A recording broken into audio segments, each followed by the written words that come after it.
I love you as well. A couple of weeks ago, I visited the Gran Turismo World Series in London. First time in London after 7 years, and it was good to finally get along to one of these Gran Turismo events. I've watched the streams over the years, and it's been impressive to see how everything's got more organised, everything's got more slick because it's developed. And of course, we're moving from Gran Turismo Sport to Gran Turismo 7. And the technology improvements and what that enables, and of course the special build they have for Gran Turismo at the event as well. Heading into the event, there was a area for the crowd at the back, and then at the front area you had industry people, VIPs, media, sort of split up, and then you had obviously your players and sofas. The structure of it was very polished. I've watched. I've been to many esports events over the years. I've been to big ones and on stage, and I've been to small events at different areas where people have just invited gamers along, or people have brought their own TVs and their own consoles to places just to play them.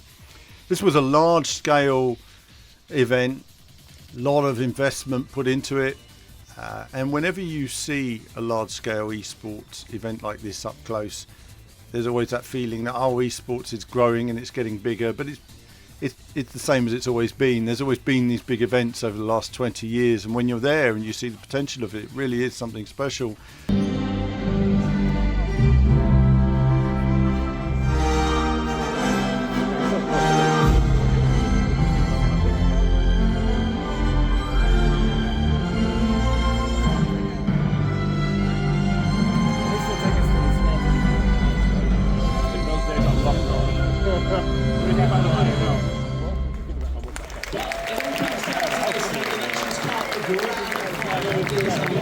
So you take a seat and you see all the TV production going on behind the scenes, the various prep. It's all very polished. Julia Hardy and the commentators doing their job. They know it inside out now. The build itself of the game is very nice. It's a nice sort of extra performance build they seem to have of Gran Turismo. I had to wander around the area just to see. The players are having to use the standard Fanatic pedals with the plastic pieces on the actual pedal. I'm not so keen on those pedals, but you've got to get used to them in esports, because you've got to get used to the exact wheel and pedals you're going to be using when you're there. The event is split into two events, the Manufacturers Cup and the Nations Cup, and it was impressive to see the skills of the players. I mean, whenever I go to an esports event, I love seeing players just do what they do. The level of skill required to use all of the track, precise braking points, especially when your adrenaline's going and you're sort of under pressure there, because don't underestimate what it's like for those players when they're getting into that seat, the prep beforehand. You may not even sleep very well beforehand. It depends on the player and how nervous they are and how many events they've done and how they channel the energy of the nerves. And you really got to channel that into focus, into the game that you're playing, rather than let it defeat you. So you've got all that going on, and you've got to just find your zen, find your zone, take that practice and that performance and that faith in yourself and put it all together. It's so much easier when you're playing these games at home. Many people say, "Oh, I could do better than that. I could do better than." No. It's when there's no restarts and you're under pressure. It really is a completely different experience.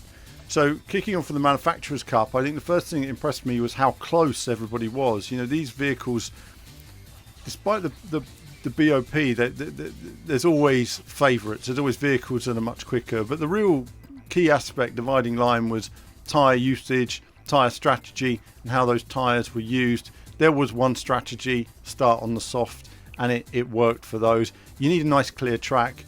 And when you're in the lead, you need to work with the other cars to just get away. I always think of it as a bit like the Indy 500 in a way. You want to get through the first 100 laps, and you're just trying to get to the second phase of the race to put yourself in the right position for the end. And then the real racing is in that last sort of 20 or so laps where they start to maneuver themselves into position. It's the same here. You want to build a gap, build a lead, and then have a ding-dong battle on those last couple of laps, depending on the runs and making sure those runs were in the right place. And there was some excellent drama throughout the field, very precise driving, really deep knowledge of Gran Turismo, very precise, and yeah, it just shows how mistakes can be made under pressure as well. So I was very impressed with the driving. Strengths of the Subaru in the last stage of this race. We are in the time. It's quite far back now. It's going to be quite a big lunge there for Takuma. So Suzuki in front. Here's Sora on board looking to try and displace them. Coming down to the hairpin now, deep in the toe. 272 kilometers an hour. Suzuki goes defensive. Mirza then goes all the way to the outside. Can he try and get a couple?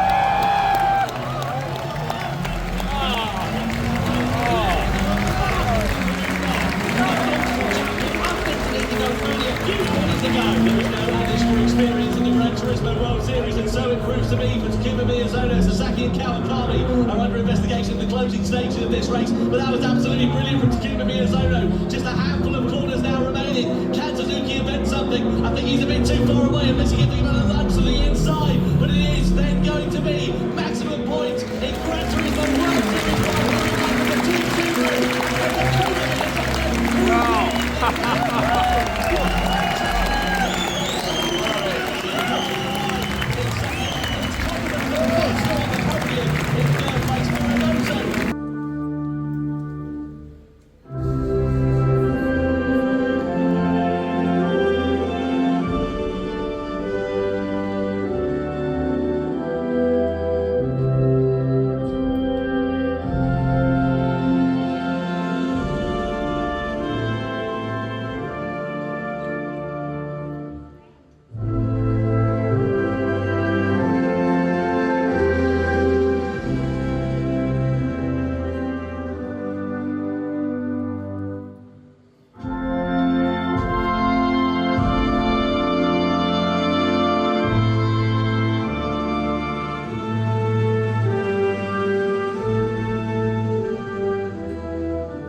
After that, we had a short break for proceedings before moving on to the Nations Cup, and again it was very much a tyre driven strategy.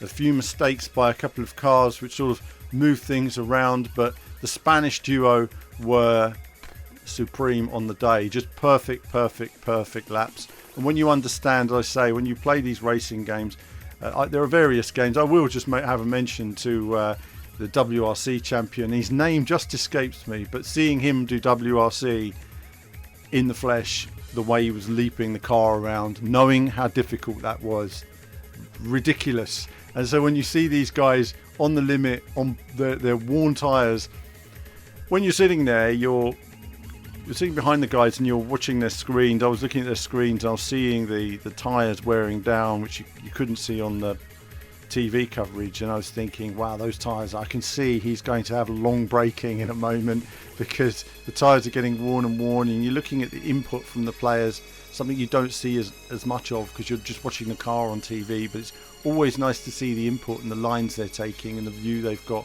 around the course as well. In London, it's Serrano who leads Paul Ura, 2/10 of a second it is, as we come into the first corner. Serrano defends Ura, looking to the outside, there's going to be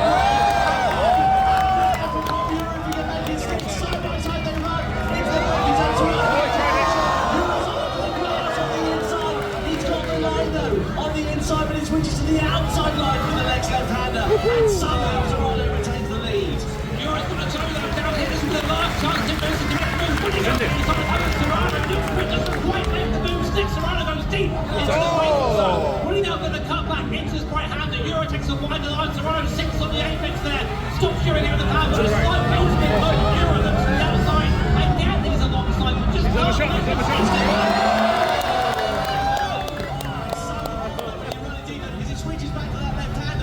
Just gave Serrano enough track position. Half a lap to go then here, separating Serrano and Ura from victory in the grand final in the next.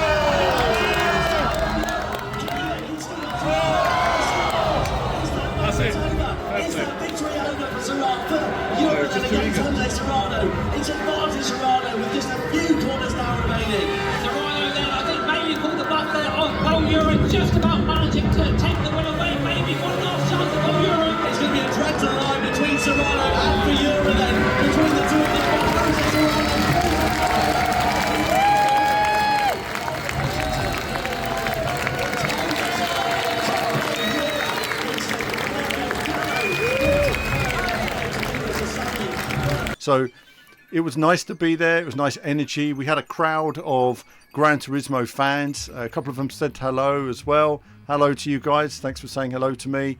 And lots of sort of the big Gran Turismo YouTubers. Everyone you can think of from the world of Gran Turismo was there. It was a really nice racing, automotive gaming atmosphere in there. And it was something that I think meant a lot to a lot of people who arrived on the day. It was a real buzz for everybody just being there, being a part of it. It was a real show event. And they had a nice sort of sparkler display and everything for the winners at the end. It was the music, the atmosphere, the pizzazz. It really had a nice sort of classy look and feel. It was very polished as events go. And you go to an event like this and you have a few where you say esports have so much potential, but there's also so many things that necessarily they're not doing right. And there's a lot of things in Gran Turismo they haven't done right in terms of the structure with the players behind the scenes.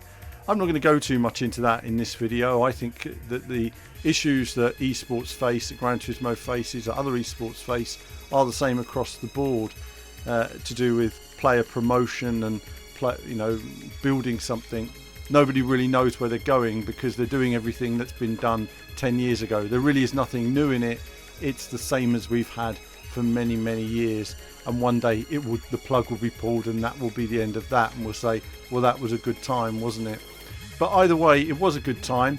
I enjoyed the event. I don't know if I'll attend many more, but if I do, I'll report on them and see how the championship evolves and maybe get to know some of the players eventually as well. Because one thing about motorsport that makes it interesting isn't just cars going round and round. It's knowing the driver in those cars, knowing when they're, the body language of the car, how they drive, how aggressive they drive, whether they're happy or sad or comfortable or not, depending on how they're driving and performing in the car. And the drama behind the scenes between the teams.